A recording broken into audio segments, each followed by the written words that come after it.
Seja muito bem-vindo, eu sou João Gabriel e você está no canal do JG. Roda a vinheta.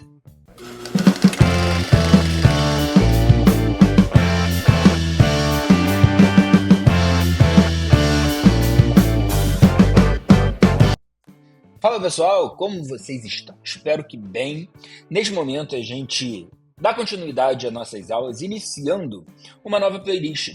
Aqui a gente vai falar sobre a segunda parte da dinâmica. A gente já teve uma playlist chamada de dinâmica, aquela foi a primeira parte, agora entramos na segunda parte. Falando especificamente sobre a dinâmica impulsiva. Caso você tenha perdido a primeira playlist, eu vou deixar o card aqui em cima para que você não perca nenhum conteúdo aqui nosso. Então, vamos ao que interessa, olho na tela, dinâmica impulsiva. A gente vai falar aqui basicamente de duas grandezas físicas, o impulso e a quantidade de movimento. Então, imagine que eu peço para você vir aqui me dar um impulso. O que eu acho que você faria? Pensa comigo. Para você dar um impulso em alguma coisa, você possivelmente vai chegar aqui e você vai me dar um empurrão. Então, um empurrão, ele de fato, ele é um impulso. Vamos pensar comigo no que consiste um empurrão?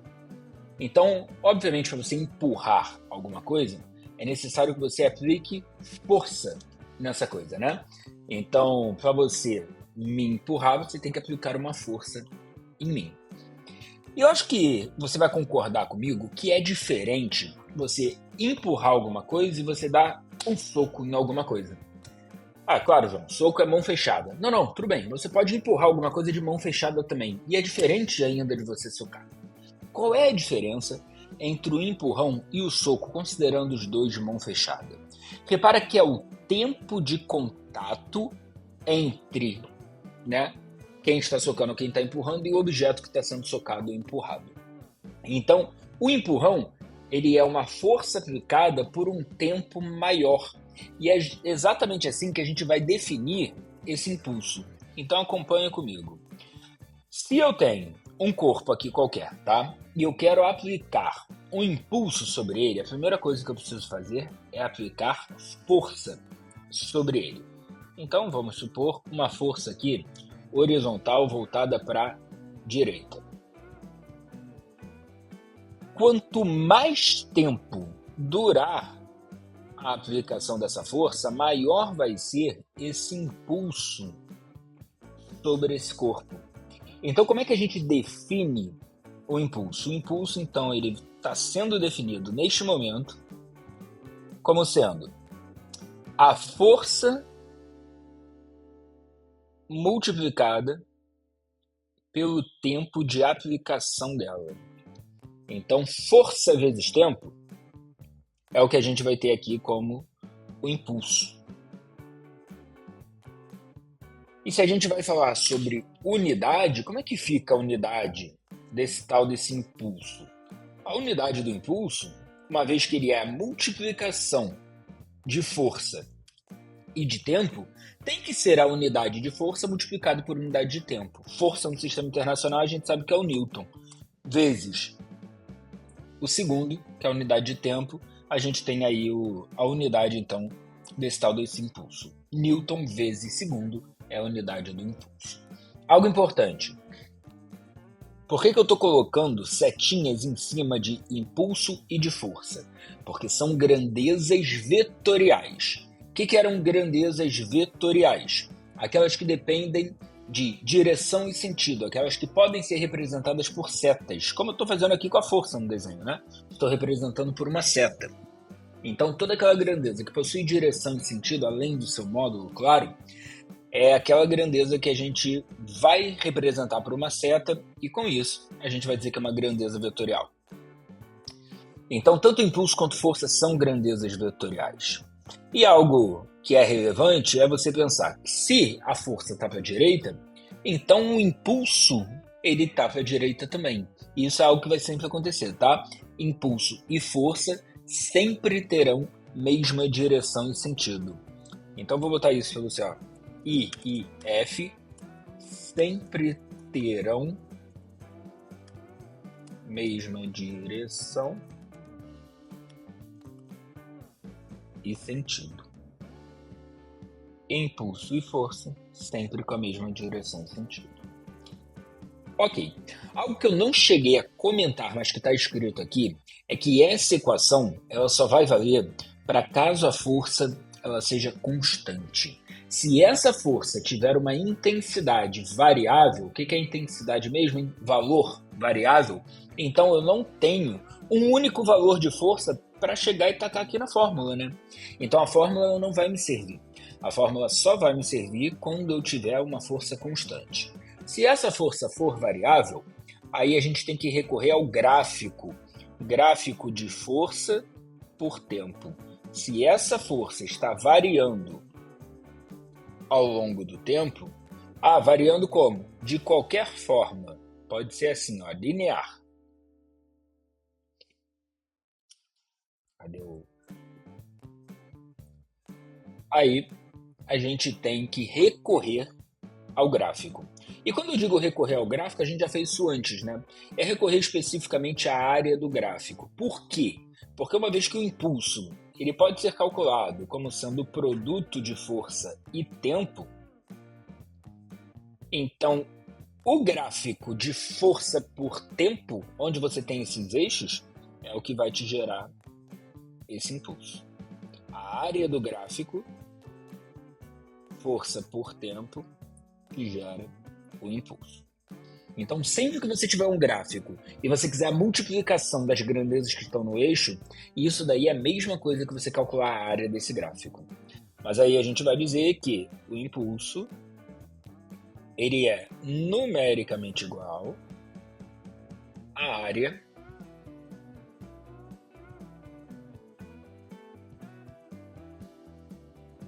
do gráfico força por tempo. Ok? Espero que ok. Então, o que vimos? Impulso pode ser calculado como sendo o produto força e tempo. Caso essa força seja constante, você pode simplesmente multiplicar a força pelo tempo de aplicação dela. Caso a força seja variável, você vai ter que recorrer à área do gráfico. Nesse momento, eu vou entrar aqui no chamado teorema do impulso. E assim como a gente já viu o teorema do trabalho, que era você calcular o trabalho da força resultante, pensa comigo, o que deve ser o teorema do impulso? Calcular o impulso da força resultante. Exatamente isso. Então, vem comigo e acompanha a ideia. Vamos supor que das diversas forças que atuam sobre o corpo, a gente tem aqui uma força resultante, voltada, por exemplo, para a direita. Tá? E dessa força resultante, naturalmente a gente sabe que gera, né, sobre o corpo uma aceleração, fazendo assim o corpo variar a velocidade. Mas vamos lá. Supondo essa força resultante uma força constante, a gente vai ter então o impulso sendo calculado como sendo força vezes o tempo de aplicação da força. Sendo o impulso da força resultante, a gente pode dizer que é o impulso resultante, sendo igual à força resultante multiplicado pelo intervalo de tempo. A segunda lei de Newton fala para a gente que força resultante é o produto da massa pela aceleração que o corpo adquire. Multiplicado por ΔT, a gente tem esse impulso da força resultante.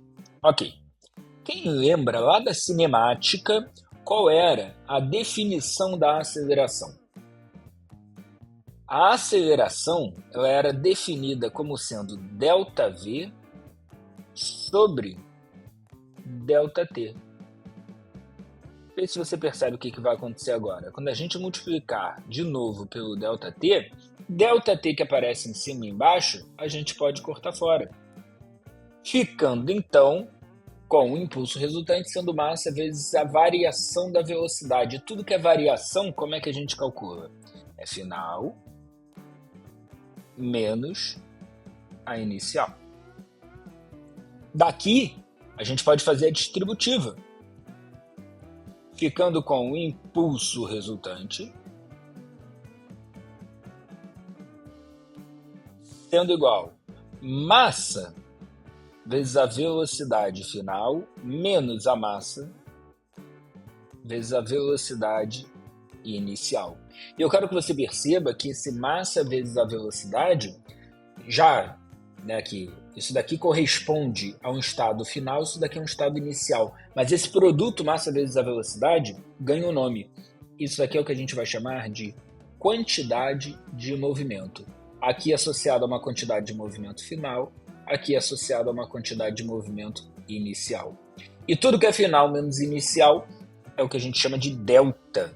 Então ficaremos com o impulso resultante sendo igual à variação da quantidade de movimento.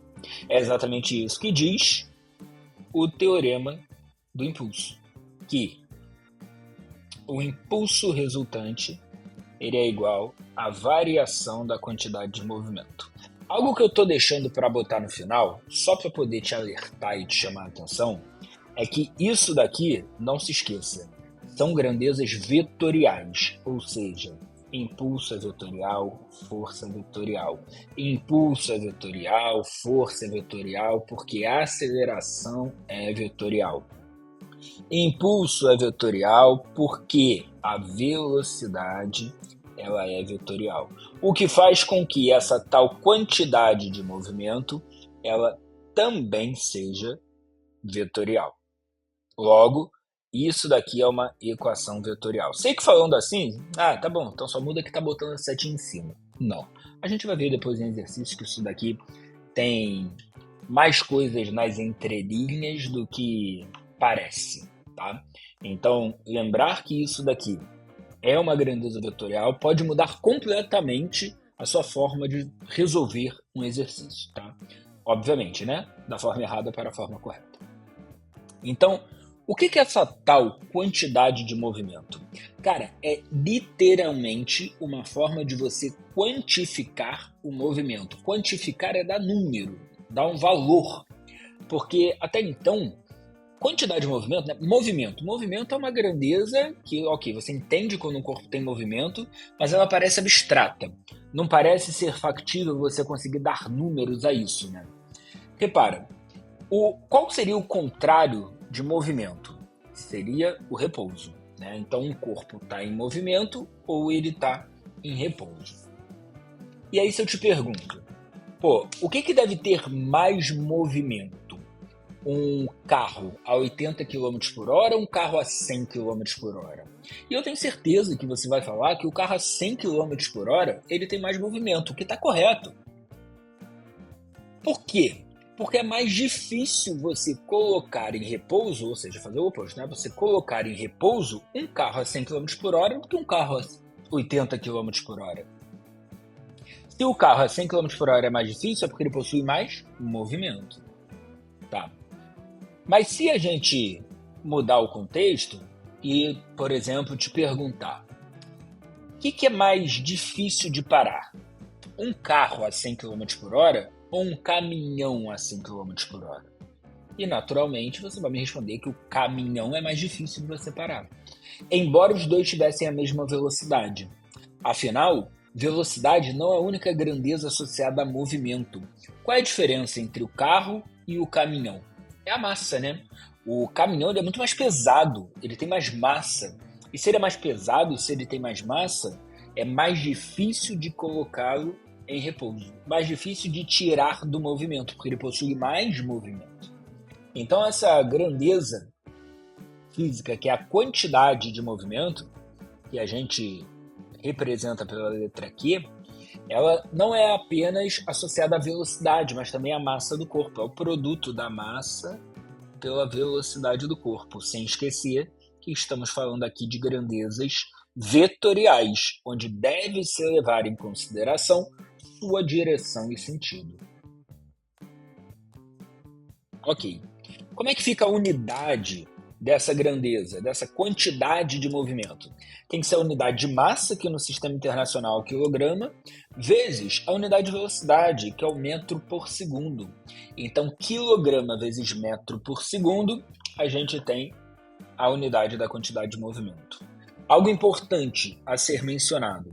Uma vez que impulso ele é igual à variação da quantidade de movimento, repara que se isso daqui é uma igualdade, tudo que está de um lado tem que ser igual ao que está do outro, inclusive a unidade.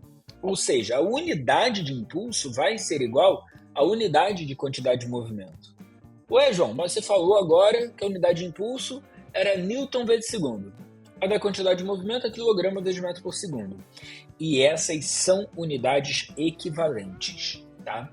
Então não existe perda nenhuma de um para o outro. Se você quiser, inclusive, dar o impulso em quilograma vezes metro por segundo e a quantidade de movimento em Newton vezes segundo, você pode, porque são unidades equivalentes, representam o mesmo valor numérico.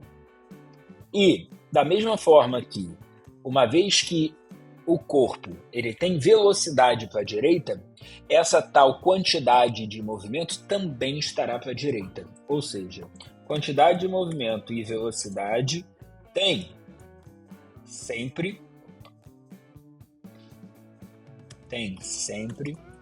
mesma direção e sentido. Q e V tem sempre mesma direção e sentido. Fechado com a quantidade de movimento? Então, quantidade de movimento, uma nova grandeza que está associada não só à velocidade do corpo, como é mais intuitivo para a gente, mas também a massa que o corpo possui. Quanto maior a massa, mais movimento ele tem, portanto, mais difícil é de fazer aquele corpo parar. Acho que entendendo essa ideia de que quem tem mais movimento é mais difícil de parar, fica mais nítido, né? Para a gente entender o que de fato caracteriza essa quantidade de movimento. Então vamos lá. Assim como a energia em determinadas ocasiões ela é uma grandeza que se conserva, e aqui a gente está falando da energia mecânica, a gente viu, né, que em sistemas conservativos a energia mecânica se conserva. Que é aquele sistema que você não tem forças dissipativas, por exemplo, né, formando um sistema dissipativo.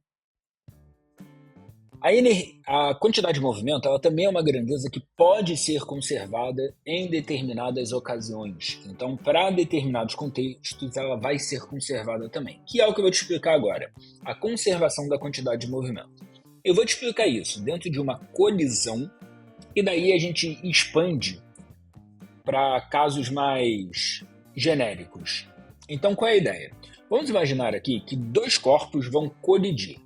Pensa comigo, para dois corpos colidirem, para eles se chocarem, naturalmente, esses corpos eles têm que se aproximar, né? Senão não tem como eles colidirem, eles não vão se chocar nunca. E aí, pensa comigo aqui em formas que a gente vai ter de uma aproximação. Num primeiro pensamento, acho que a forma mais nítida de perceber, né, que dois corpos vão se aproximar é se eles estiverem se deslocando com velocidade de sentidos opostos, né? Um de encontro ao outro. Nessa situação, certamente, em algum momento eles vão se chocar. Ok. Uma outra possibilidade é se só um deles estiver se movimentando e o outro, por exemplo, estiver parado. Então, sendo aqui a velocidade do B igual a zero, naturalmente eles vão se encontrar em algum momento. Ou ainda, eles podem estar no mesmo sentido, só que aqui existe uma condição. Não vai ser em qualquer situação que eles vão se chocar. Qual é a condição aqui? A condição para que eles se choquem, que eles se aproximem, é que o valor, o módulo da velocidade do A, nesse caso, seja igual ao do B. Então a gente tem basicamente três cenários. Um indo de encontro ao outro, em sentidos opostos, um parado, o outro com velocidade, ou os dois no mesmo sentido, sendo o de trás mais rápido. É claro que nessa segunda eu poderia ter o A parado, o B andando para a esquerda. Nessa última eu poderia ter os dois andando para a esquerda com o B mais rápido. Então a ideia é os dois em movimento de trás mais rápido, um parado, o outro indo de encontro. Beleza. Agora, isso daí é o que a gente sempre vai ter antes de qualquer colisão. O que acontece durante a colisão? E aqui, especificamente, eu queria falar em termos de força, né? Quais são as forças que atuam sobre os corpos durante a colisão? Bom, a gente tem força-peso, peso de ar. A gente tem peso de B, a gente tem normal perpendicular à superfície de contato. Esse aqui é normal do A. Esse daqui é normal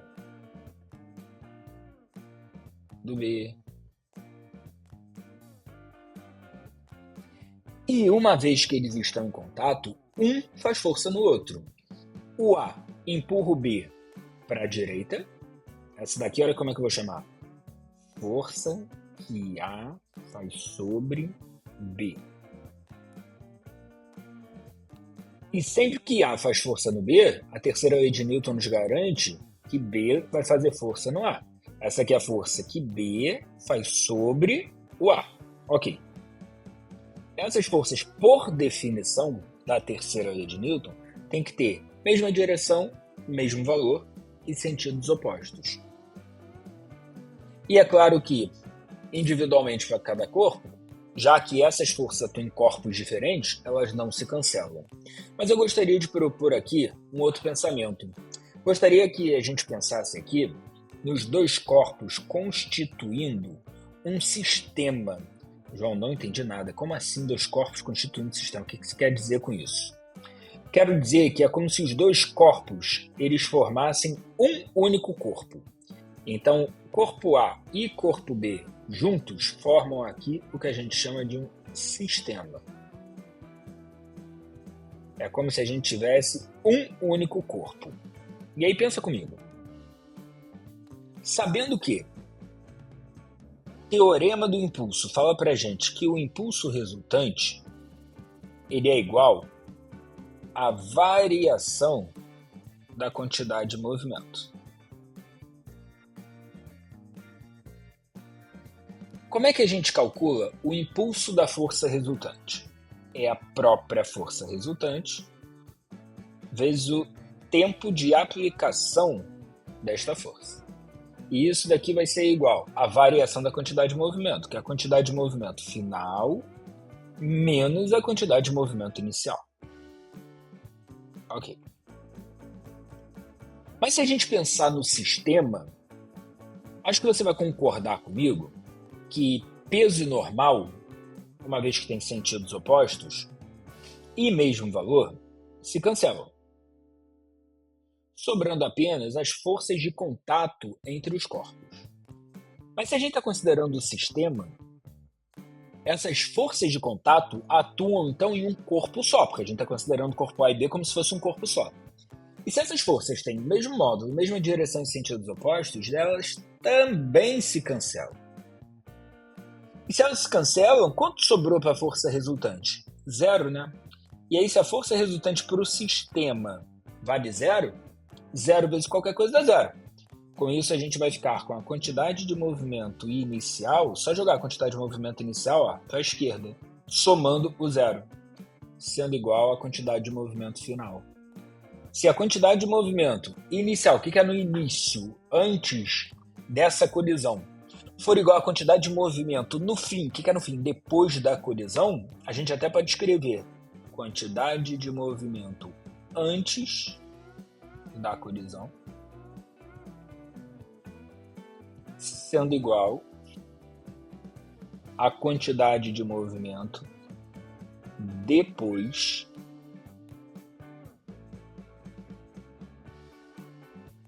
da colisão. Ok? Se a quantidade de movimento antes da colisão é igual à quantidade de movimento depois da colisão, então a quantidade de movimento ela se conservou. Então ela manteve, né, o seu mesmo valor. Se ela se mantém o mesmo valor constante, foi uma grandeza que foi conservada. Por quê? Porque a força resultante para o sistema foi igual a zero. A gente até pode botar aqui, ó, como uma observação. Sempre que a força resultante sobre o sistema for zero, vai gerar um impulso resultante sobre o sistema sendo zero. Essa é a condição para que exista conservação da quantidade de movimento. Impulso resultante resultante sobre o sistema ser nulo. Então, sempre que o impulso resultante sobre o sistema for nulo, vou escrever isso, ó. Sempre que o impulso resultante sobre o sistema for nulo, a quantidade de movimento irá se conservar.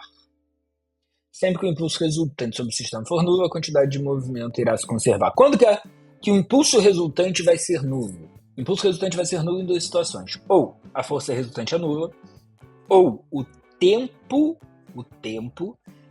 de atuação da força for muito curto. Vou te trazer exemplos.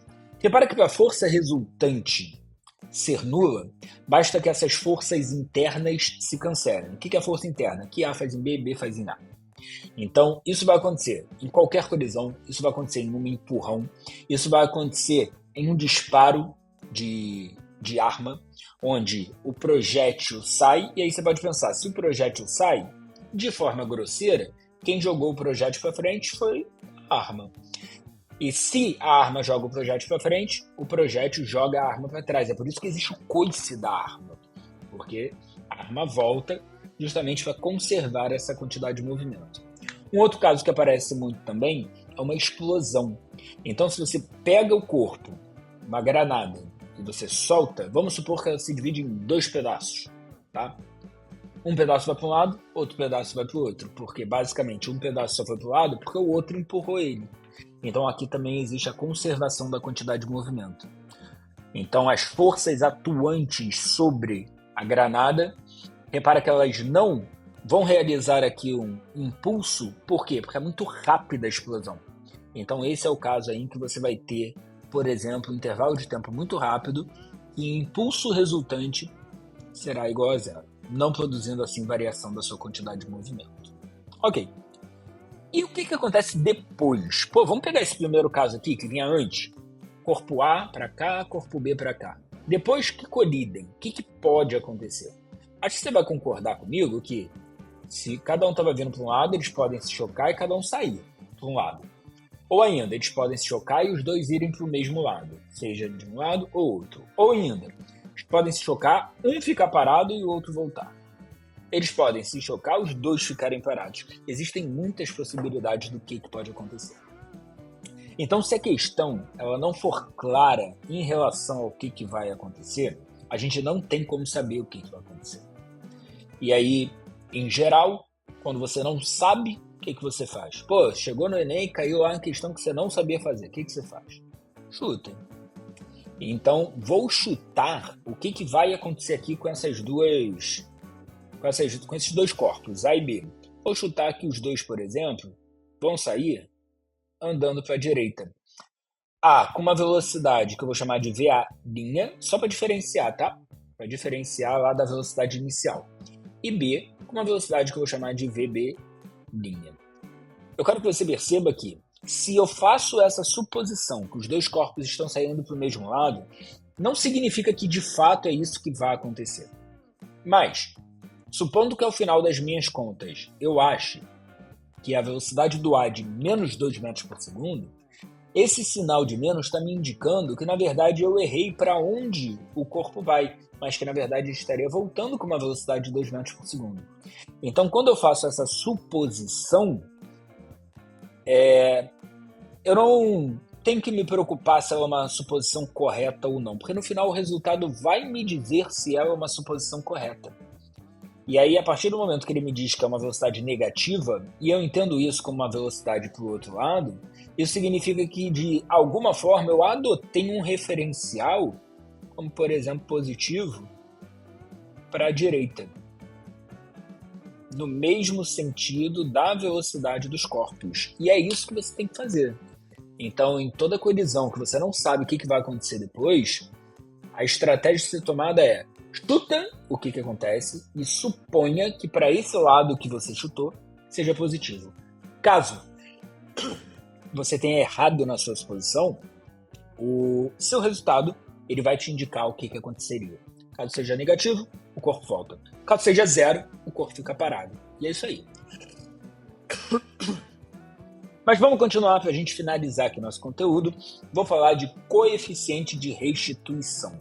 O que é isso? Esse coeficiente de restituição, ele mede quanto uma colisão consegue restituir da energia inicial do sistema. Qual é a ideia? Vamos supor que eu jogo uma bolinha na parede. Essa bolinha ela vai bater e ela volta. Se ela volta, concorda que ela tem elasticidade para bater e voltar? Diferente de uma massinha, que se eu jogar na parede, ela bate e fica. Ela não tem elasticidade para voltar. Então, no primeiro caso, eu consegui restituir, devolver uma certa quantidade de energia ao meu sistema, no caso, a minha bolinha. No segundo caso, a massinha, ela bate e fica, ela não consegue restituir essa energia. Então, existe um cara chamado de coeficiente de restituição, que a gente utiliza a letra E, que ele vai justamente dizer para a gente o quanto um corpo, um sistema, ele consegue restituir dessa energia inicial. Como que a gente calcula isso? A gente calcula como sendo a diferença entre as velocidades finais dos corpos. Lembra que velocidade final, a gente bota esse linha, né? Então, VA linha, VB linha, sobre as velocidades iniciais. VB menos VA. E aí, com isso, o resultado vai me definir qual é o tipo de colisão que eu tenho. Então, se esse coeficiente de restituição der, por exemplo, o valor 0, a gente tem uma colisão que a gente chama de uma colisão inelástica.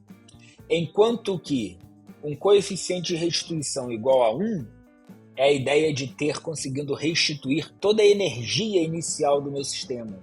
E qual é a energia inicial quando você tem, né, uma colisão ou um choque qualquer? É uma energia cinética, porque os corpos têm velocidade. Então, na colisão perfeitamente elástica, existe aqui a conservação da energia cinética. Vou botar para você, ó, energia cinética se conserva. É como a ideia desse índice 1 fosse 100% de restituição.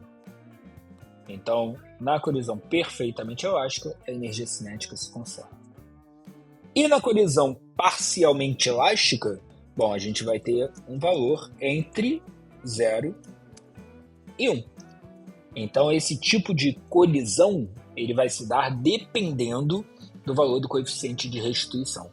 Algo que é importante você saber é que na colisão perfeitamente elástica, a energia cinética se conserva. O que significa que a energia cinética antes da colisão tem que ser igual à energia cinética depois da colisão. Fechado? Bom, pessoal, se você ficou com alguma dúvida, você pode comentar aqui embaixo, eu te respondo. Se você está curtindo aqui os vídeos, essa sequência de vídeos que a gente está fazendo, te preparando aí ó, ao máximo para o Enem, deixa aqui seu like. Curte, por favor, esse vídeo, se inscreve no canal e ativa as notificações para que você possa receber com recorrência todos os vídeos que a gente vai subindo aqui na plataforma. Tudo bem? Não esqueça de compartilhar esse vídeo com quem você sabe que vai fazer vestibular ou com quem precisa daquele reforço em física. E a gente se vê no próximo vídeo, onde a gente vai resolver questões sobre a dinâmica impulsiva. Já pode vir aqui ó, na descrição e baixar essa lista de exercícios que a gente vai resolver na nossa próxima aula. Beijos, tchau, tchau.